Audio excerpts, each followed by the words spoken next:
Hi, this is Zibby Owens, and you're listening to the award-winning podcast, Moms Don't Have Time to Read Books.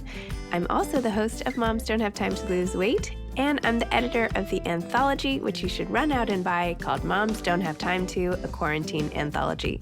All proceeds of that book go to COVID-19 vaccine research. And I'm the editor-in-chief of Moms Don't Have Time to Write, a new publication on Medium, and we're accepting submissions, so please send your personal essays there. And if all that isn't enough, you can follow me on Instagram at Zibby Owens, and my website is zibbyowens.com. Okay, now back to this amazing podcast. Welcome, Amy. Thank you so much for coming on Moms Don't Have Time to Read Books. Thank you so much for having me. This is so my life. Moms don't have to, I'm a mom and I don't have time to read books. Your title is also just perfection. It's So Effing Tired. I feel like that is just, it's just the most perfect title. It just completely encapsulates how we all feel. And yes, at least makes me feel like I'm a little bit less alone in that. Yeah. When I first looked into the data on it, I was so shocked to see that so many of us are feeling like this, but it's almost like, not talked about much. We talk about a lot of other topics for women, but we really don't talk about this real fatigue and burnout epidemic as it relates to kind of food and lifestyle and habits and mindset and things like that. So true. So you started your book.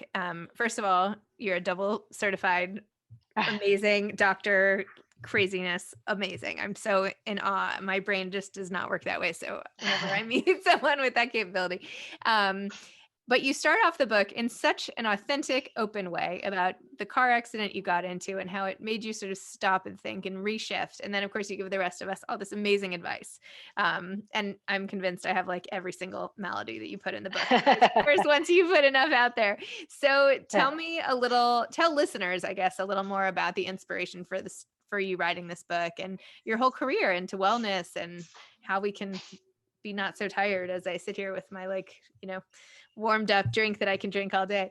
Yeah, part of it is just our lives. Part of it is what we are asked to do. And I think you'll appreciate this because I think when I was in medical school and, trying to get into medical school, I was really busy and I was tired. But I wasn't to the point where I was having anxiety and mood changes and GI symptoms and burnout symptoms. And I think the really big thing that changed was children. And I think having children put on a backpack of the responsibility and expectation that I had never had before.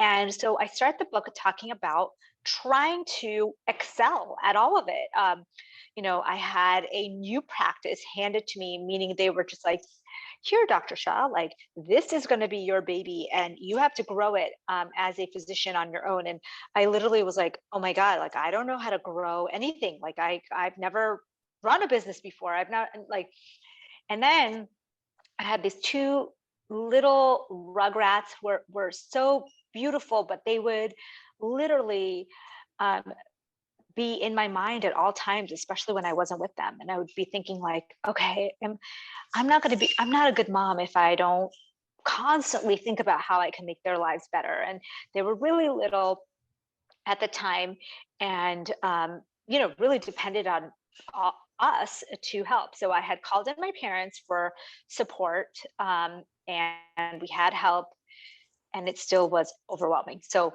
basically, that's when I really felt the symptoms of burnout, fatigue, and to the point where I thought this was unsustainable, but I couldn't stop. Like it was like this train I was on, that we all are on, and we know something's off.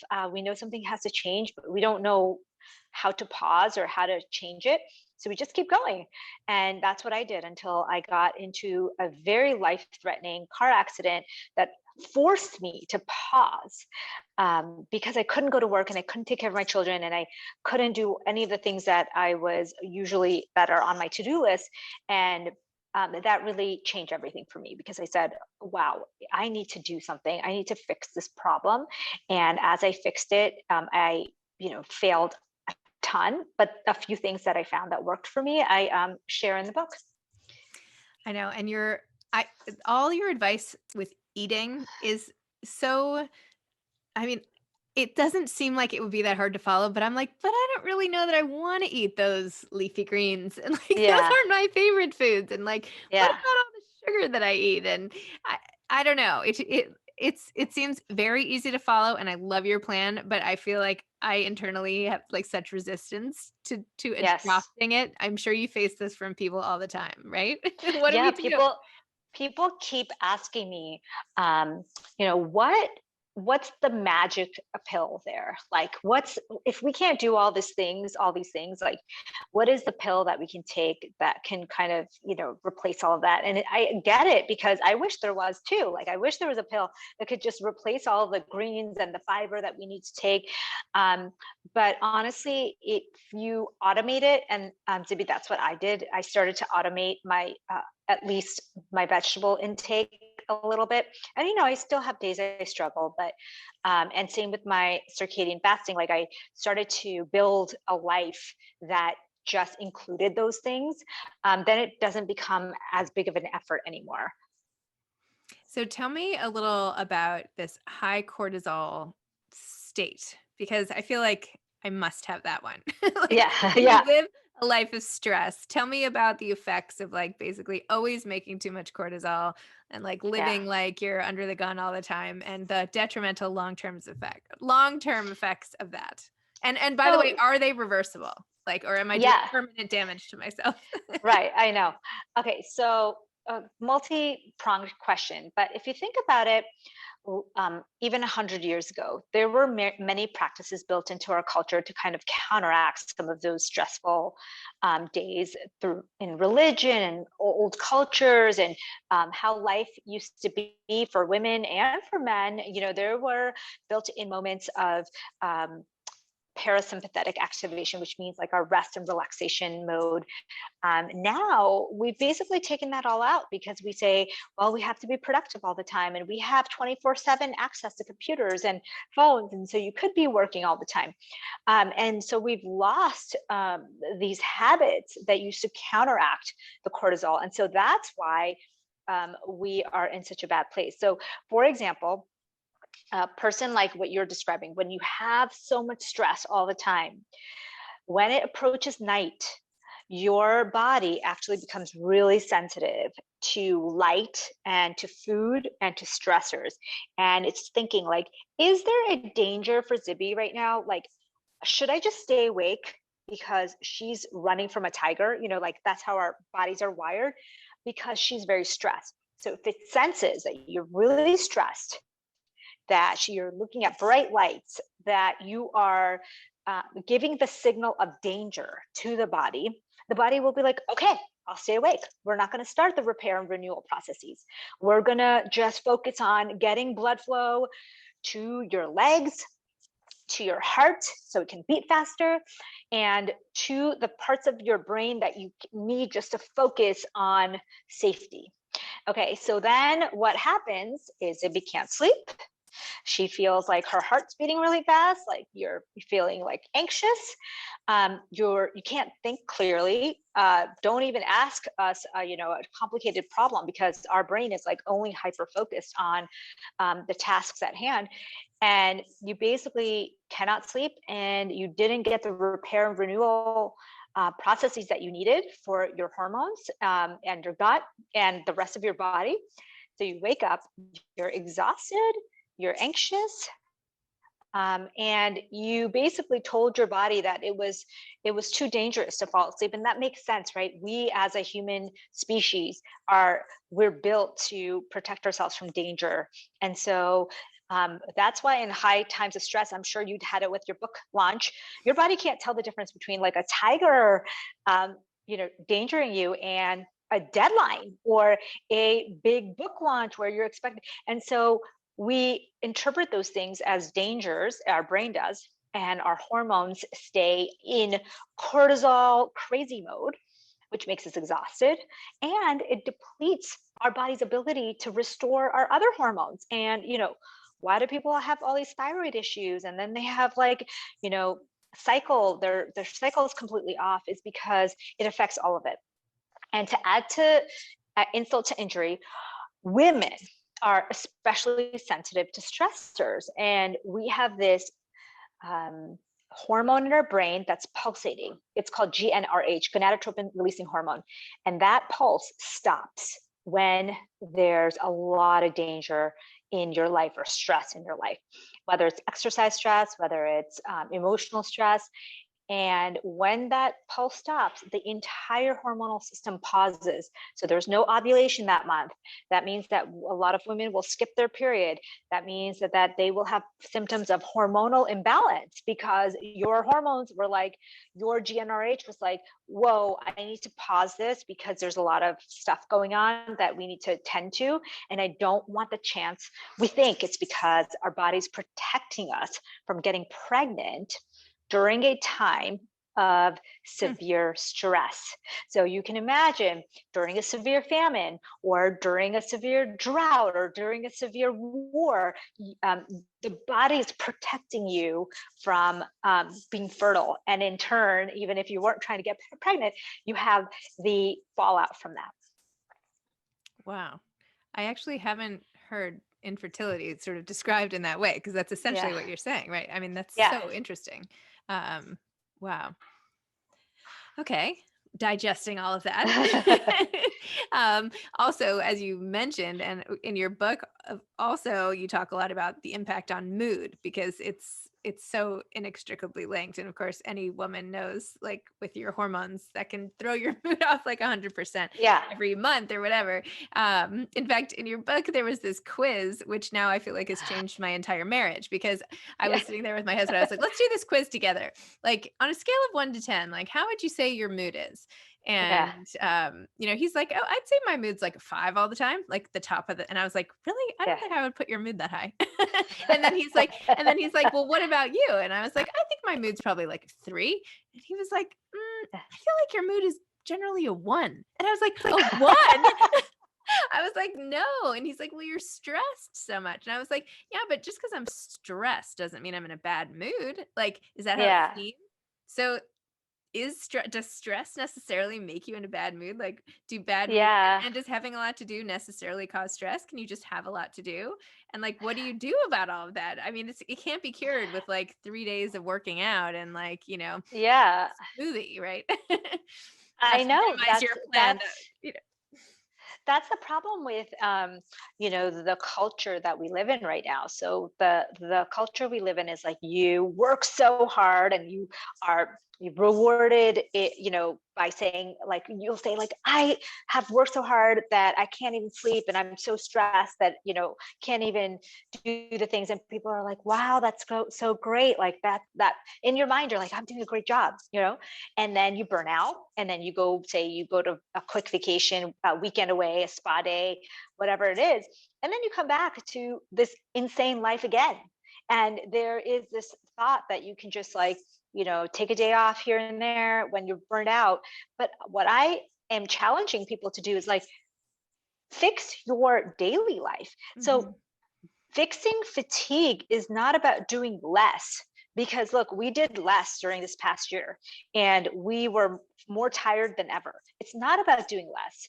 It's actually about doing more of the things that actually recharge you. When our cell phone is low on battery, we don't just use it less, like, oh, we'll just use it. You put it on the charger and you recharge it, and you do the things that you need to do, because you know that if you just leave it on low battery and just use it less, that's really not the way to get that battery back, right? So the same thing, we cannot just say, oh, moms, just rest a little more, you know, like just figure out a way to, you know, do less. And that's actually the worst advice. It's the opposite. Do more of the things that give you that energy and fire and recharge from inside. And that's the key. And so making, just like you said, it's not about eating like drinking the smoothie and working out.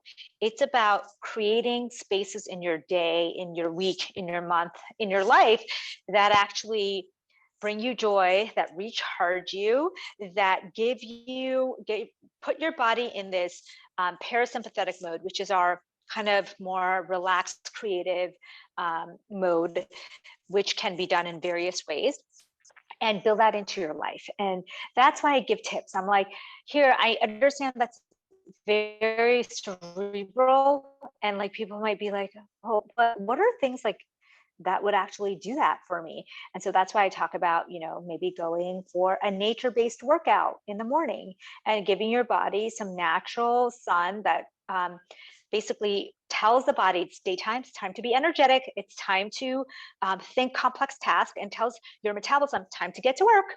And so you get all these benefits, not only mood boosting and also relaxing, but also helps with your circadian rhythms. So building in these small things throughout the day can really, really help. And that's the first, like if you could do one thing, that's what I would suggest, is just go outside in the morning. If you have time for a walk or a 20-minute workout, great. Otherwise, just spend a couple of minutes out there, reflect on your life, on your energy, or do a prayer, do humming. In fact, humming, the word om, the hum at the back of that is known to activate the parasympathetic system. So these sages thousands of years ago, when they picked these songs and these hymns and like religious, if you look at most religions across the world, there's a form of like humming, and that's a way to activate the vagus nerve and put you into the counteract that stress mode that you're talking about. So if you're like, hey, how do I counteract that stress mode? There's two easy ways. One is hum, and it could be om, or it could be a humming song, or it could be just humming. And the second one is to do this slow exhale out. The slow exhale out is often also called the physiological sigh. It's a way for us to counteract the stress in our body, the stress hormones. So doing a few slow sighs out, like you breathe in, breathe out. And that would be something super easy you could do outdoors in the daytime, get some sunlight, and go on with your day. I'm going to add one thing to that, and you tell me if it counts. But when you were describing it, like that is what I get when I do podcasts. And I have like little 30-minute things that I sprinkle throughout my days where I sit and I'm not running around, and I can relax and I can chat, and I use my brain, but I use my creativity. And like, that is how I recharge. And people ask me like, where's your energy from? Like, how can you do all these podcasts?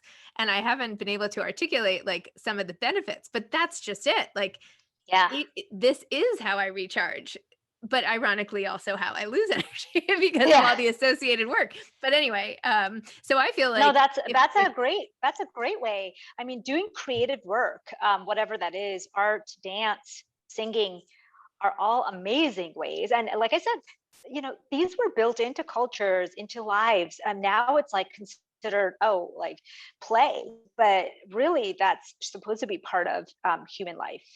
Wow. So what does your human life look like? Like, how did you fit in writing a book on top of everything else? Like, how do you get everything done? When do you do it all? Yeah, great question. I'm a mom, just like so many of us are, and I'm busy.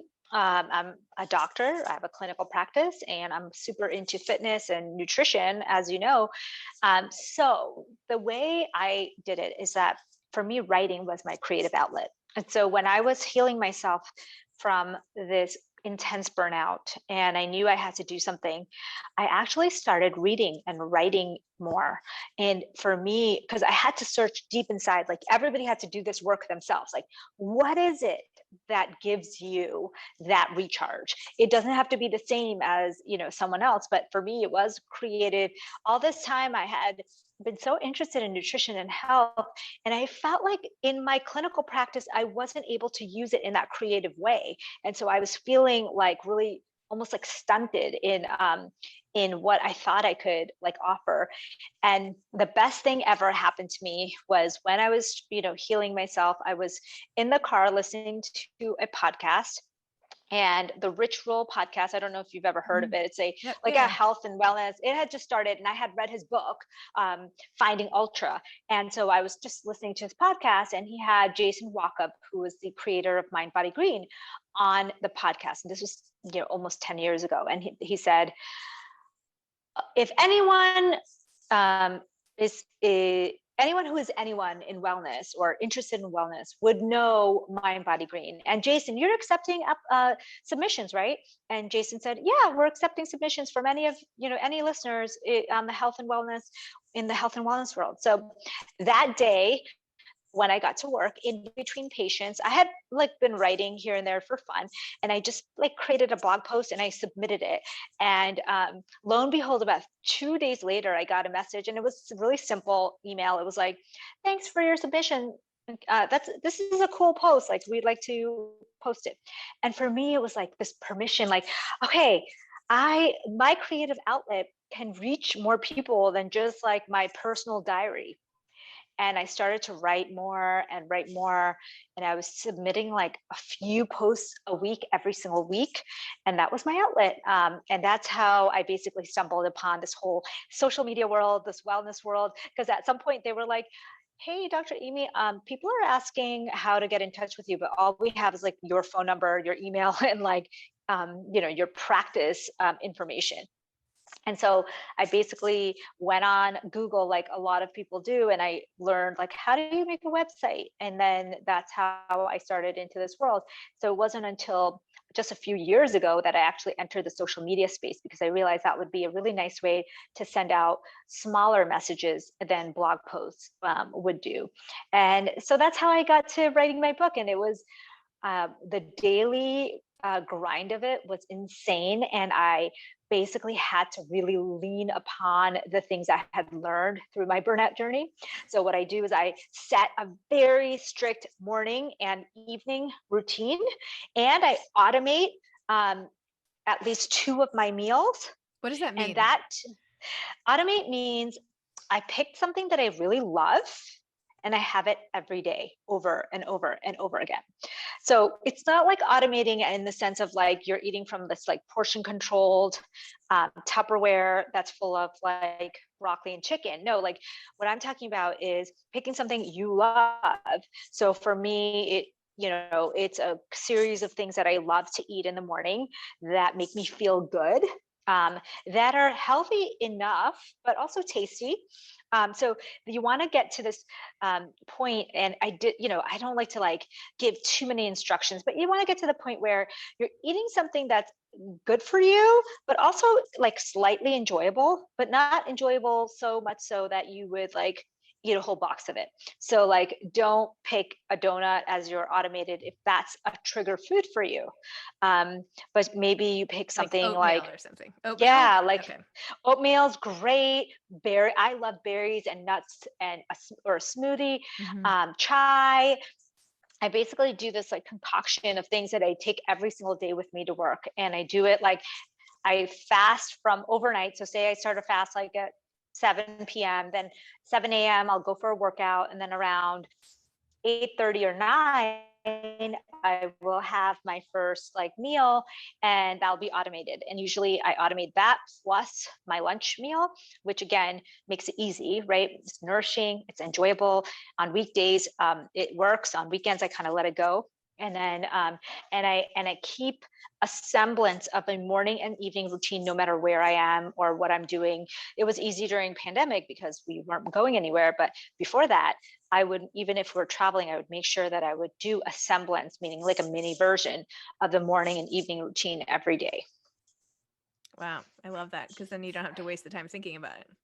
Yeah, exactly. Yeah, automate as much as possible. I wear the same clothes to clinic every single day. I mean, not the same physical clothes, but like the same outfits.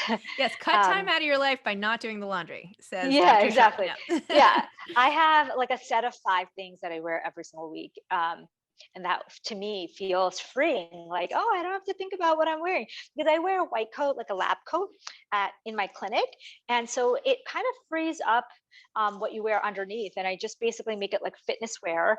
And I have like, so that way, just like so many of moms, I'm just like running from one thing to the next, and I want to always be ready for a workout, even if I'm not going to be doing a workout, just in case. And so and I wear really comfortable shoes, because I felt like for me, for some reason, my energy was being like sucked. When I examined my life, so much of my energy was being sucked out from wearing clothes that were uncomfortable and shoes that were uncomfortable. And I was like, well, I wear a lab coat and I can wear any shoes I want. And I don't understand why I have this like idea in my head of what, like what I should be looking like, when it's really up to me, what makes me happy and what energizes me. And so I chose, to really build in things into my life that actually make it recharging, to take out the time and energy suckers. Like, and I talk about even, the people in your life, not just activities or foods or clothes. It's there's people, and if you examine your life, you'll find people, that are constantly sucking the energy out of you. And you control your life and your energy and your time, and maybe you start to push those people to the periphery and you bring other people into the center. Like, this is your room, you get to control it. So you're saying I can take one of my 4 kids and push them out. They they are. can, they can they can be at the periphery. Yeah, right. um, Energy sucks. No, but they give me so much joy. I'm just kidding. Obviously, I love my yeah, kids. no, Blah, blah, obviously, blah. yeah, no, but there are people who, No. like message me and they're like, oh, my whatever, like mother-in-law or mother, whatever it is. And what I say is like, it's not like this combative thing where you're going to go up to them and say like, I hate you and I don't want your energy. It's not like that. It's like, you in your mind, say it's your mom or your mother-in-law, you in your mind decide that you are not going to engage with the negative conversation or the things that really bring you down, and you get to control how you interact. And maybe you only focus on subjects that are neutral, or maybe you remove yourself from situations where it's uncomfortable or draining for you. You don't have to be a martyr for every single person, on this planet. And I think setting up boundaries was something that I've learned. And I didn't know that they were called boundaries until recently, when like social media. And I was like, oh yeah, that's what I've been trying to do all these 10 years. Like when I was trying to fix my burnout, is like put up boundaries, with people, with things. And so that I can save a little bit for, the work that I want to do.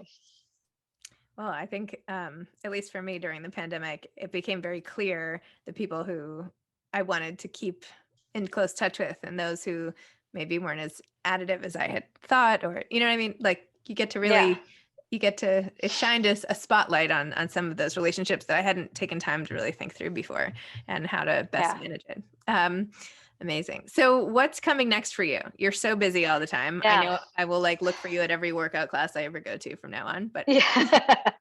I'm just doing more of the same, trying to get my basic message out there is for us to be examining women's health, for us to be talking about how the mind is connected to the body, and how, food and burnout are not really, talked about topics, like how nutrition or lifestyle or your self-care plays into this, but, just continuing to spread that message, and, talk about my book, basically.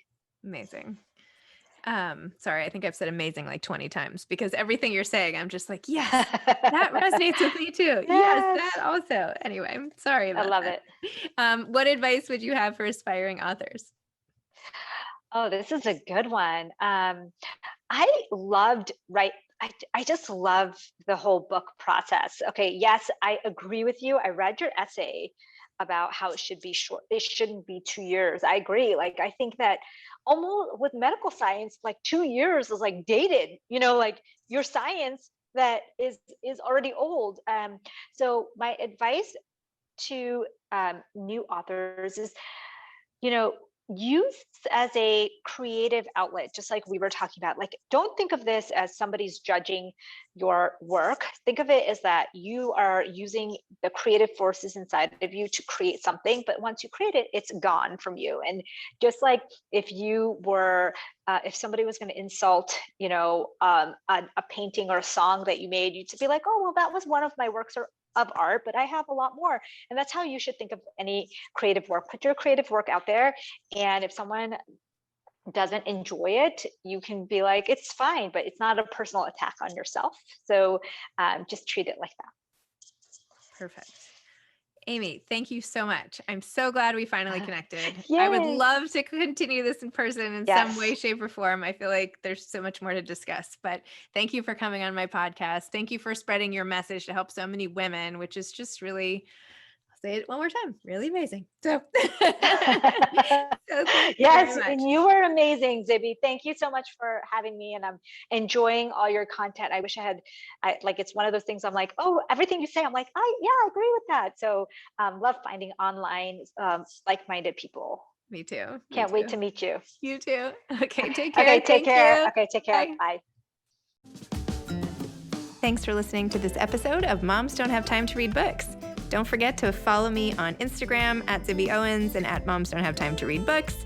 Also sign up for my newsletter at zibbyowens.com and sign up for my virtual book club and meet lots of authors on Zoom every other week. Thanks so much to Steve and Ryan at Texture Sound for the sound editing. And thank you to Morning Moon Productions for providing this fantastic intro and outro music.